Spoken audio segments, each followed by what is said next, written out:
It is revolutionary for any trans person to choose to be seen and visible in a world that tells us we should not exist. Laverne Cox. Today, we will be discussing transgender-related issues and whether or not trans-related healthcare should be completely covered by insurance, or whether things like hormone replacement and gender confirmation surgery should be elective procedures. However, I would like all of us to keep in mind Laverne Cox's words, and that trans people deserve to be treated fairly and humanely. No matter what side our panelists are on, we all understand this to be true. Now I will introduce our panelists. My name is Lauren, and I will be the moderator. Here we have Joy, Bree, Troy, and Abby. Bree and Joy will be arguing that trans healthcare should be covered by insurance, and Abby and Troy will be arguing that it should remain elective like other cosmetic procedures and hormone replacement therapies.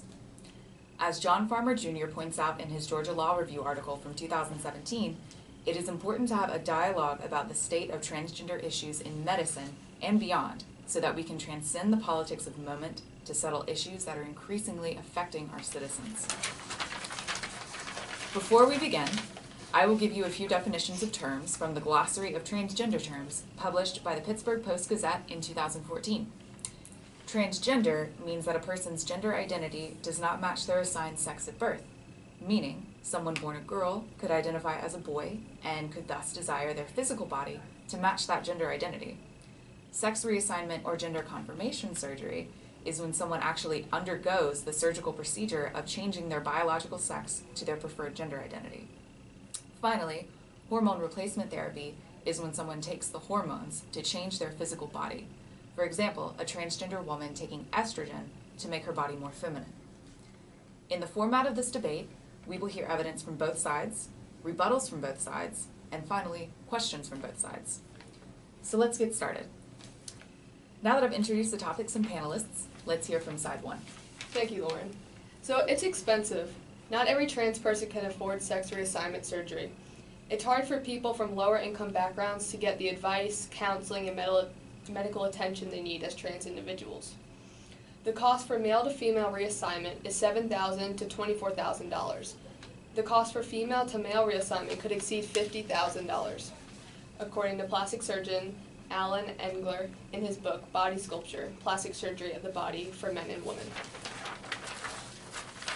Also, sociopolitical theorist Andrew Flores estimated that 0.6% of people identifying as transgender in North Carolina, alone in his study, how many adults identify as transgender in the United States, that he's been working on at the Williams Institute, UCLA School of Law. And 0.6% is almost 59,000 people if you consider our state's population has over 9 million. According to the newest U.S. Census Bureau, 1.5 million people live at or below the poverty line in North Carolina, and only 28% of this 1.5 million have access to comprehensive health care.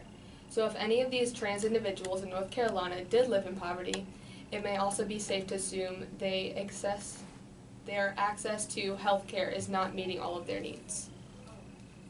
Excellent, thank you so much. Side two, now it's your turn. Thank you, Lauren. So the trans population in the U.S. is actually very small, and a lot of trans individuals do not undergo sex change operations or hormone therapy. Also, private insurance companies reserve the right to set premiums for patients. According to the U.S.-based National Transgender Advocacy Coalition, only 2 to 3% of the U.S. population is transgender, and not everyone who is transgender decides that they want to go undergo a sex change operation. Also, under federal law, you cannot be denied insurance due to a pre-existing condition or health status, race or color, national origin, sex, age, or disability. But insurance companies do retain the right to label trans surgeries as elective and determine what the premiums and coverages for any health-related services to it will be, since it does not discriminate against someone's sex. It just doesn't pay outright for someone to get it changed if they want to. Wow, what a great start to the debate. Very intelligent evidence from both sides. Side one, it is now your turn to rebuttal. Thank you, Lauren. Well, even though the trans population may only be 2 to 3% of the entire United States, that's still over 9 million people. That means a population of 9 million people are in need of comprehensive counseling and medical care.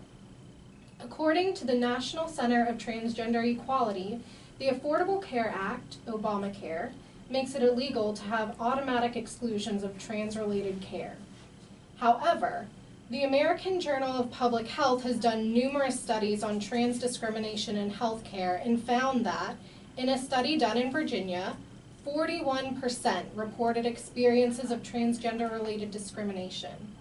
Factors associated with transgender-related discrimination were geographic context, gender, female to male spectrum versus male to female spectrum, low socioeconomic status, being a racial ethnic minority, not having health insurance, gender transition indicators or having a younger age at first transgender awareness, healthcare was needed but unable to be obtained, hormone therapy and medical health services, history of violence, sexual and physical, and interpersonal factors, family support and community connectedness.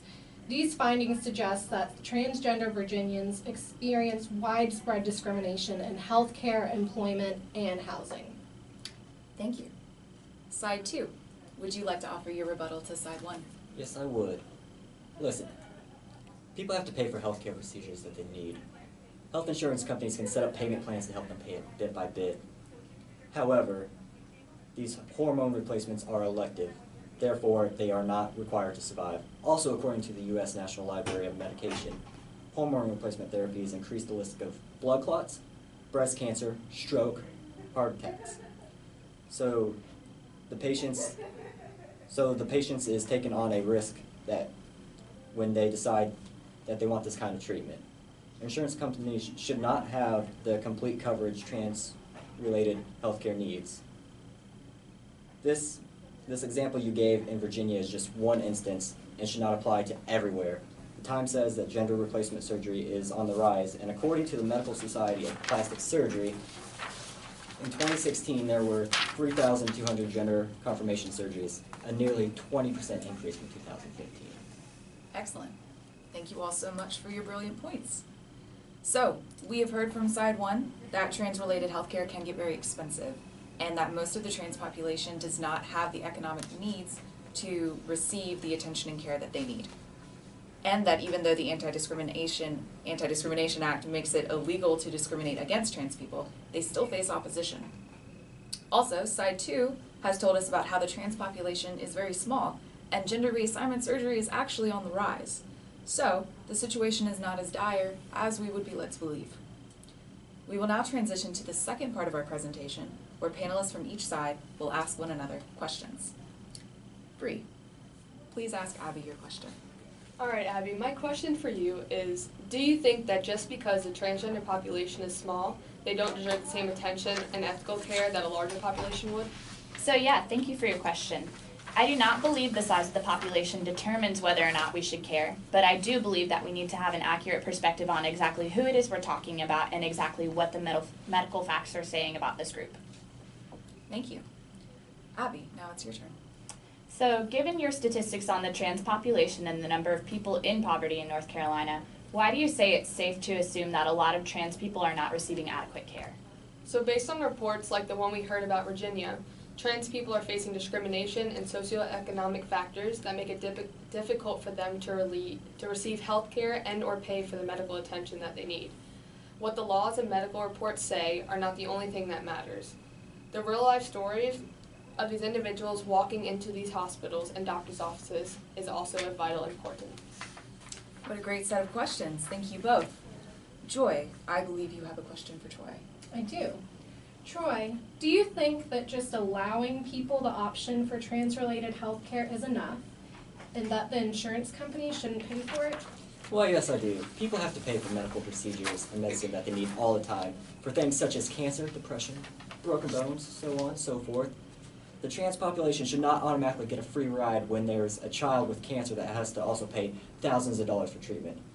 All of these surface trans people need should be available to them, but they should remain an elective and not a requirement. Thank you. And Troy, your question, please. All right, Joy. Do you believe that your story about Virginia is indicative of the entire U.S.? According to the official Human Rights Campaign, at least 28 trans people were killed in 2017 due to fatal acts of violence. which was up from 23 in 2016. So yes, I believe the trans population is one of the most vulnerable and discriminated against populations we have in the U.S. I do not think Virginia is an anomaly. I believe the trans population faces obstacles and oppression in most, if not every, doctor's office, clinic, or hospital they walk into. The American Journal of Public Health states, multi-level interventions are needed for transgender populations, including legal protections and training for healthcare providers. So this issue is definitely something that needs our attention. Now that we have heard the arguments from both sides of this issue, we will move on to the concluding portion of this dialogue. Thank you all so much for your brilliant points, your questions, your answers, and your opinions. And thank you all so much for your attention and thoughtfulness during this presentation, where we have discussed transgender-related health issues in the United States and whether or not they should be completely covered by insurance companies, or whether or not they should remain voluntary and elective. Whichever way we may personally fall in our beliefs, it is crucial that we remain respectful, ethical citizens who are in tune to the plight of our fellow beings. In the words of Mother Teresa, if we have no peace, it is because we have forgotten that we belong to each other. We must be aware that we can never truly know the struggles of those around us, so we should always choose kindness and compassion when interacting with those around us, when interacting with one another. We would now like to open the floor up for any questions that the audience may have.